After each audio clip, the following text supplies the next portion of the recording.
জুলাই আন্দোলন যে দ্বিতীয় যে যুদ্ধ, এই যুদ্ধের একটি সেক্টর হিসেবে রামপুরা বনশ্রী কাজ করেছে।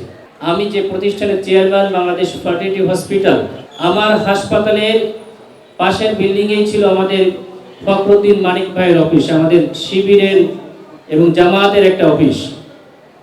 এই অফিসের সামনেই, আমার হাসপাতালের সামনেই, এখানেই বিভিন্ন সময় গুলি এবং তাদেরকে প্রতিরোধ করা, আমরা এই সময় চিকিৎসকদের অবদান এবং অবহেলা দুটোই আমরা দেখেছি। আপনারা দেখেছেন আমাদের আব্দুল্লাহ মিনার স্যার সহ অসংখ্য চিকিৎসক কালো ব্যাজ ধারণ করে এবং সামনের সারিতে যুদ্ধে সামনের দিকে এগিয়ে এসেছে।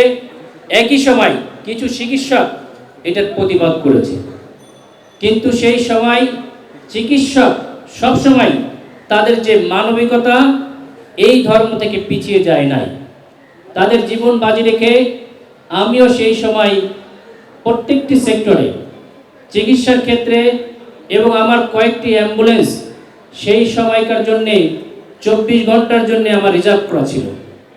আমার হাসপাতাল থেকে আমি কন্টিনিউয়াস মনিটরিং করে শুধু এই রোগীদের স্থানান্তর নয়, রোগীদের সেবা নয়, রাজনৈতিকবিদদের সেই সময় বিভিন্ন সিটিংয়ের দরকার হয়েছে, সেই মিটিংয়ের অ্যারেঞ্জমেন্টও অ্যাম্বুলেন্সে করে শিফট করে বুদ্ধিমত্তার সহিত আমরা বিভিন্ন প্রোগ্রাম বাস্তবায়ন করেছি এই আন্দোলনকে সামনের দিকে বেগবান করার জন্যে।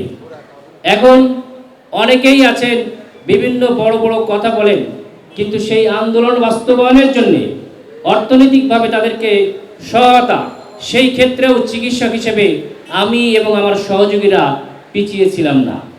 এই চিকিৎসকদের হাসপাতালে যে রোগীদের যে ক্রন্দন এবং এই চিকিৎসা সেবা দিতে যে ফ্যাসিস্ট সরকারের, আপনারা দেখেছেন যে অর্থোপেডিক্স স্পাইন সার্জন তাকে বায়োকেমিস্ট্রিতে শিফট করে, যেখানে কোনো তার সেক্টরে কাজ করার কোনো সুযোগ নাই, সেখানে তাকে জামালপুর, সিরাজগঞ্জ তাকে পাঠিয়ে দেওয়া হয়েছে।